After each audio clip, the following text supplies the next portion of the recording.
Guys, two fight nights tonight. UFC fight night. Gene Silva is fighting Diego Lopez. Amazing fight. The rest of the card is not up to the level of the cards that the UFC should actually put out. Most of the fighters are not even ranked, but the fight night, the main fight, Gene Silva versus Diego Lopez, that is actually a fight to actually be able to lock in, because we know Diego Lopez, he brings in the fight every single time. He does not take a step back. He's always putting the pressure on, and he's got heavy hands, and he's trying to get you out of there. He's not trying to win by points. He's got amazing jiu-jitsu. We got the same fighter as Gene Silva, very tricky with the striking, very tricky even with the grappling. Amazing grappler, the way he submitted Bryce Mitchell in the last fight. Beautiful ninja choke, yeah. He submitted him with a beautiful ninja choke. And then we have his striking is very tricky, very good striking, right? So that's going to be a good fight. Who do I have for this fight? I think Diego Lopez has got size on Gene Silva. We haven't seen Gene Silva fighting at that level yet. But like Diego Lopez, we got much more data. He's fought guys at a very high level. He's fought Volkanovski, he's fought Movsar Evloev, he's fought a couple of high-level guys, Brian Ortega.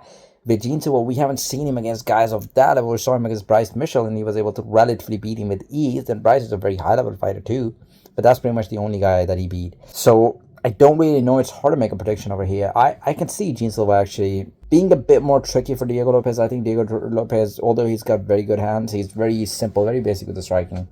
So I see Gene Silva actually winning this one. He's going to have size discrepancy in this fight, disadvantage, but let's see what happens. But then at the same time, we got the fight of Terence Crawford and Canelo Alvarez that's going to be going on at the same time. Now, the thing with that fight is this fight is hard to predict, but we got so much data on both of those fighters because they've been in the fight game for like a long time. Canelo Alvarez has lost a fight before, two fights before, against Bivol and Floyd Mayweather. Both of those guys were very fast on their feet. They were able to evade the shots, and they were able to do some nice counter strikes. Bivol was able to pop Canelo with a jab, but he had a size advantage, massive size advantage on Canelo. And that's why he was able to evade most of the punches. He had reach advantage on Canelo. Floyd Mayweather, when he fought Canelo, was very young. He was only 23 years old. Floyd was able to evade the punches. You know, the best defensive boxer.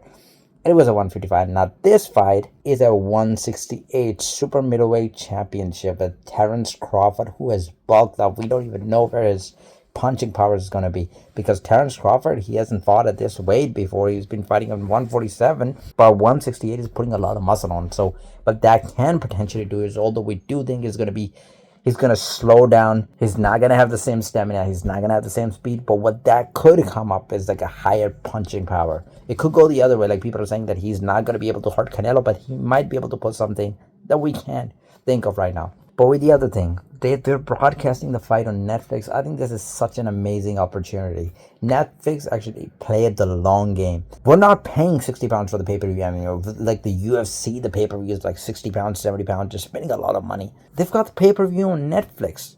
So you're going to be able to watch Canelo Alvarez versus Terence Crawford on Netflix. So you already have Netflix. That's free. That's good marketing, actually, because a lot of people who don't have Netflix, just for the fight itself, they're going to buy Netflix. They're going to buy the subscription because that will come with some other perks too. And yeah, they're still, it's still good for them. It's still a good deal because they're not spending £60, but they're getting Netflix, right? So not only you're getting to watch this fight, but you're getting to watch everything else that comes with Netflix. And now we know WWE is also on Netflix. I wish UFC actually makes a deal with Netflix. I know they got a new deal with another company, but I hope they can actually cut a deal with Netflix. That would be so much better. But guys, predictions for the fight is that Canelo, I think it's going to be a bit too much for Terence Crawford. I think Canelo is an amazing boxer. I think his counter shots, he's going to attack the body, and Crawford, with the weight that he's actually put on, by taking the body shots, Canelo is going to gas him out a little bit. And because Crawford's already put the weight on, he's going to be a bit slower. I think, I know, I can see Crawford being fast in the first few rounds, but I can see because he's carrying a lot of weight, with time, his cardio is going to give up. I'm not saying that Crawford has bad cardio, but because he's carrying that weight, and he hasn't had a fight with that weight before.